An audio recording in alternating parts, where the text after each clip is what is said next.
Hi ಪುಟಾಣಿಗಳ, ನನ್ನ ಹೆಸರು ಸ್ಪಂದನ ಅಂತ. ನಿಮ್ಗೆಲ್ಲ ಗೊತ್ತೇ ಇದೆ, ನಾನು ಇವತ್ತು ಇನ್ನೊಂದು ಹೊಸ ಕತೆ ಹೇಳೋದಿಕ್ ಬಂದಿದ್ದೀನಿ ಅಂತ. ಅಕ್ಬರ್ ಮತ್ತೆ ಬೀರ್ಬಲ್ನ ಕತೆ.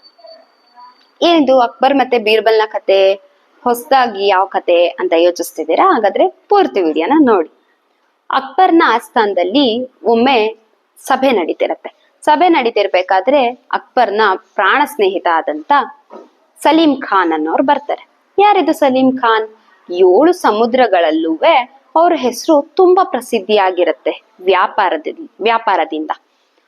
ಅವರು ವ್ಯಾಪಾರ ಮಾಡೋದ್ರಲ್ಲಿ ತುಂಬಾ ಎತ್ತಿದ ಕೈ ಅಂತಾನೆ ಹೇಳ್ಬೋದು. ಅವ್ರು ಬಂದಾಗ ಪರಿಚಯ ಮಾಡ್ಕೊಡ್ತಾರೆ ಬೀರ್ಬಲ್ಗೆ. ಬೀರ್ಬಲ್, ಇವರು ನನ್ನ ಪ್ರಾಣ ಸ್ನೇಹಿತ ಸಲೀಂ ಖಾನ್ ಅಂತ. ಅವರಿಗೆ ಪುನಃ ಪರಿಚಯ ಮಾಡ್ಕೊಡ್ತಾರೆ, ಇವರು ಬೀರ್ಬಲ್ ಅಂತ. ಅದಕ್ಕೆ ಸಲೀಂ ಖಾನ್ ಹೇಳ್ತಾರೆ, ನಿಮ್ ಬಗ್ಗೆ ನಾನು ತುಂಬಾ ಕೇಳಿದ್ದೀನಿ, ನಿಮ್ಮನ್ನ ಇಲ್ಲಿ ಪರಿಚಯ ಮಾಡ್ಕೊಂಡಿದ್ದು ನನಗ್ ತುಂಬಾ ಸಂತೋಷ ಆಯ್ತು ಅಂತ ಹೇಳ್ತಾರೆ. ಸರಿ ಅಂತ ಹೇಳಿ ಪರಿಚಯ ಎಲ್ಲ ಆದ್ಮೇಲೆ ಸಲೀಂ ಖಾನ್ ಅವ್ರಿಗೆ, ನೀವ್ ಯಾಕೆ ಇಲ್ಲಿ ವ್ಯಾಪಾರ ಮಾಡ್ಬಾರ್ದು ಅಂತ ಬೀರ್ಬಲ್ ಹೇಳ್ತಾರೆ. ಅದಕ್ಕೆನ ಅಕ್ಬರ್ ಅವರು, ಸರಿ ಆಯ್ತು, ನಾನು ಅದೇ ವಿಚಾರವಾಗಿ ರಾಜನ ಹತ್ರ ಮಾತಾಡೋದಕ್ಕೆ ಬಂದಿದ್ದೀನಿ, ಅವರು ಅನುಮತಿಯನ್ನ ಅಂತದನ್ನ ಕೊಟ್ರೆ, ಅಕ್ಬರ್ ಅವರು ಅನುಮತಿಯನ್ನ ಅಂತದನ್ನ ಕೊಟ್ರೆ ನಾನು ಇಲ್ಲಿ ವ್ಯಾಪಾರ ಮಾಡ್ತೀನಿ ಅಂತ ಸಲೀಂ ಖಾನ್ ಹೇಳ್ತಾರೆ. ಅದಕ್ಕೆ ಸರಿ ಆಯ್ತು, ನಾನ್ ನಿಮಗೆ ವ್ಯಾಪಾರ ಮಾಡೋದಿಕ್ಕೆ ಅನುಮತಿನ ನೀಡ್ತೀನಿ ಅಂತ ಹೇಳ್ಬಿಟ್ಟು ಸರಿ ಆಯ್ತು ಅಂತ ಹೇಳಿ ಅವರು ವ್ಯಾಪಾರ ಶುರು ಮಾಡ್ಕೊಳ್ತಾರೆ. ಎಂದಿನಂತೆ ಅವರು 7 ಸಮುದ್ರಗಳಲ್ಲೇನೆ ವ್ಯಾಪಾರದ್ರಲ್ಲೇನೆ ಅವರು ತುಂಬಾ ಎತ್ತಿದ ಕೈ ಅಂತ ಹೇಳದ್ಮೇಲೆ ಇಲ್ಲೂ ಕೂಡ ಅವ್ರ ವ್ಯಾಪಾರ ತುಂಬಾ ಚೆನ್ನಾಗೇನೆ ನಡೆಯೋದಕ್ ಶುರು ಆಗುತ್ತೆ. ಅವಾಗ ರೈತರಿಗೆಲ್ಲ ತುಂಬಾ ಲಾಸ್ ಬೇರ್ ಮಾಡ್ತಾ ಇರ್ತಾರೆ. ಅವಾಗ ಒಂದ್ಸಲ ರೈತರು ಬಂದು ಹೇಳ್ತಾರೆ, ರಾಜ ನಮ್ ಕಂಪ್ಲೇಂಟ್ ಇದೆ ನಿಮ್ಮ ಹತ್ರ ಒಂದ್ ಹೇಳೋದಿಕ್ಕೆ ಅಂತ. ಅದಕ್ಕೆ ಅಕ್ಬರ್ ಕೇಳ್ತಾರೆ, ಕಂಪ್ಲೇಂಟಾ? ಏನು ಅದು ಹೇಳಿ ಅಂತ ಹೇಳ್ತಾರೆ.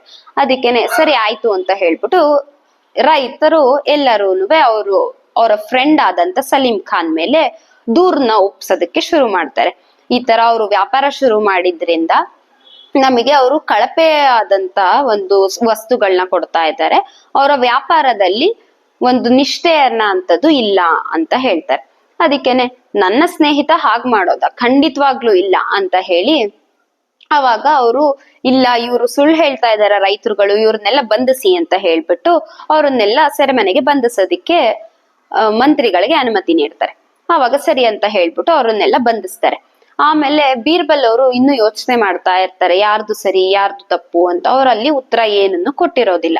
ಆಮೇಲೆ ಸರಿ ಆಯ್ತು ಅಂತ ಹೇಳ್ಬಿಟ್ಟು ಅಕ್ಬರ್ರು, ಯಾಕೆ ಬೀರ್ಬಲ್ ನೀವೇನು ಮಾತಾಡ್ಲಿಲ್ಲ ಅಂತ ಹೇಳಿದಕ್ಕೆ, ನನ್ಗೆ ಸ್ವಲ್ಪ ಸಮಯ ಬೇಕಾಗತ್ತೆ ಇದ್ರ ಬಗ್ಗೆ ಹೇಳೋದಿಕ್ಕೆ ನಿಮ್ಮ ಹತ್ರ ಅಂತ ಹೇಳಿ ಅವರು ಸಭೆಯಿಂದ ಹೊರಗ್ ಹೋಗ್ತಾರೆ. ಆಮೇಲೆ ರೈತರು ಹೆಂಡತಿನ ಮಕ್ಳನ್ನ ಎಲ್ಲಾ ಭೇಟಿ ಮಾಡಿದಾಗ ಅವರೆಲ್ಲ ಅವರ ರೋದನೆ ಹೇಳ್ಕೊಂಡು ಗೊಳೋ ಅಂತ ಅಳ್ತಿರ್ತಾರೆ. ಏನಾಯ್ತಪ್ಪ, ನನ್ ಗಂಡನ ಸೆರೆಮನೆಗೆ ಹಾಕ್ಬಿಟ್ಟಿದ್ದಾರೆ, ಇನ್ನ ಅಲ್ಲಿಂದ ಬರದೇ ಇಲ್ವೇನೋ, ನಾವ್ ಅವ್ರನ್ನೇ ನಂಬ್ಕೊಂಡಿದೀವಿ ಅಂತದನ್ನೆಲ್ಲ ಹೇಳ್ತಾರೆ, ವ್ಯಕ್ತಪಡಿಸಿ. ಇಲ್ಲ, ಹಿಂಗೆ ಅವ್ರದ್ದೇನು ತಪ್ಪಿರಲ್ಲ, ನಿಜವಾಗ್ಲೂ ಕಳಪೆ ಅಂತದನ್ನೇ ಅವರು ಸಾಮಾನ್ಗಳನ್ನ ಕೊಟ್ಟಿದ್ದು, ಕೇಳಿದ್ದಕ್ಕೆ ಅವರೇ ಧಮ್ಕಿ ಹಾಕಿದ್ದು, ಈ ತರ ನಾನು ಅಕ್ಬರ್ನ ಸ್ನೇಹಿತ ಇದ್ದೀನಿ ಅಂತ ಹೇಳಿ ಧಮ್ಕಿ ಹಾಕಿದ್ದು ಅಂತ ಹೇಳ್ತಾರೆ. ಬೀರ್ಬಲ್ಲಿಗೆ ವಿಷಯ ತಿಳಿದ್ಮೇಲೆ, ಓ ಹಿಂಗ ಅಂತ ಹೇಳಿ ಸರಿ ಆಯ್ತು ಅಂತ ಹೇಳ್ಬಿಟ್ಟು ಅಲ್ಲಿಂದ ವಾಪಸ್ಸು ಆಸ್ಥಾನಕ್ ಬರ್ತಾರೆ. ಆಸ್ಥಾನಕ್ ಬಂದು, ರಾಜರೇ, ನೀವು ನನ್ಗೆ ಒಂದು ಪ್ರಮಾಣ ಕೊಟ್ಟಿದ್ರಿ, ನಿಮಗ್ ನೆನ್ಪಿದ್ಯಾ? ವಚನ ಕೊಟ್ಟಿದ್ರಿ, ನೆನ್ಪಿದ್ಯಾ ಅಂತ ಕೇಳ್ತಾರೆ. ಯಾವ ವಚನ ಅಂತ ಅಕ್ಬರ್ ಕೇಳ್ತಾರೆ.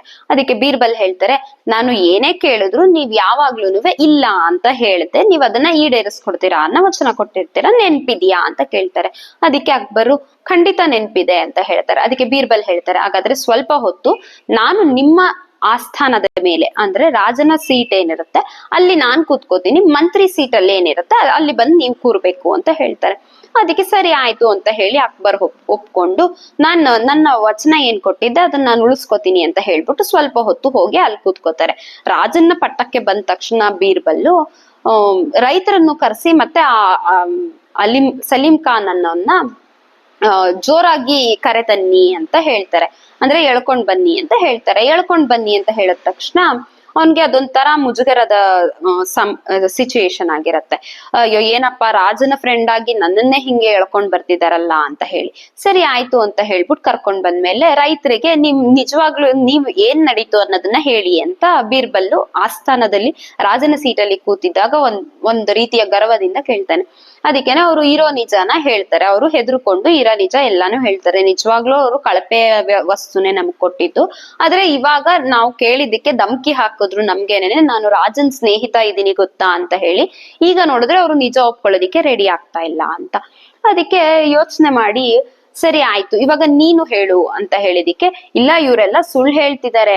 ಸಲೀಂ ಖಾನ್ ಹೇಳ್ತಾನೆ, ಇಲ್ಲ ಇವರೆಲ್ಲ ಸುಳ್ಳು ಹೇಳ್ತಾ ಇದ್ದಾರೆ, ನಾನು ಹಂಗೆಲ್ಲ ಮಾಡಿಲ್ಲ ಅಂತೆಲ್ಲ ಹೇಳ್ತಾನೆ.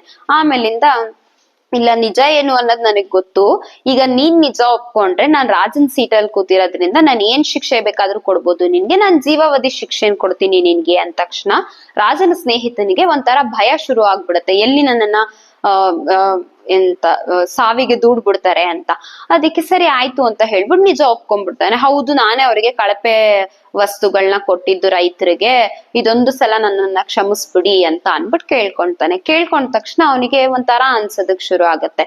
ಆಮೇಲಿಂದ ಸರಿ ಆಯ್ತು ಅದನ್ನ ಒಪ್ಕೊಂಡ ತಕ್ಷಣ ಬೀರ್ಬಲ್ಲು ಅವರ ಜಾಗದಿಂದ ಇಳಿದ್ ಬಂದು ಮಂತ್ರಿ ಕೂತ್ಕೊಳ್ಳೋ ಕುರ್ಚಿಗೆ ಬಂದು ಹೇಳ್ತಾರೆ, ರಾಜ ಇವಾಗ ಹೋಗಿ ನೀವು ತೀರ್ಪು ಕೊಡಿ ಅಂತ ಹೇಳ್ಬಿಟ್ಟು. ಇದರಿಂದ ಏನ್ ಅರ್ಥ ಆಗತ್ತೆ ಅಂದ್ರೆ ಮಕ್ಳೇ, ನಾವು ಎಷ್ಟೇ ನಿಷ್ಠೆಯಿಂದ ಇದ್ರೂನುವೆ ನಮ್ಮ ಸ್ನೇಹ ಅಂತ ಬಂದಾಗ ಅಥವಾ ಸಂಬಂಧಗಳು ಅಂತ ಬಂದಾಗ ನಮ್ಮ ಕಣ್ ಕಟ್ಟುತ್ತೆ. ಸೊ ನಾವು ನ್ಯಾಯ ಹೇಳೋದಿಕ್ಕೆ ಅಂತ ಕೂತಾಗ ಅದನ್ನೆಲ್ಲ ನೋಡ್ಬಾರ್ದು ಅನ್ನೋದು ಗೊತ್ತಾಗತ್ತೆ. ಈ ವಿಡಿಯೋ ನಿಮ್ಗೆ ಇಷ್ಟ ಆಗಿದ್ರೆ ಲೈಕ್ ಮಾಡಿ, ಶೇರ್ ಮಾಡಿ, ಸಬ್ಸ್ಕ್ರೈಬ್ ಮಾಡಿ. ನೆಕ್ಸ್ಟ್ ವಿಡಿಯೋ ಸಿಗ್ತೀನಿ. ಬಾಯ್.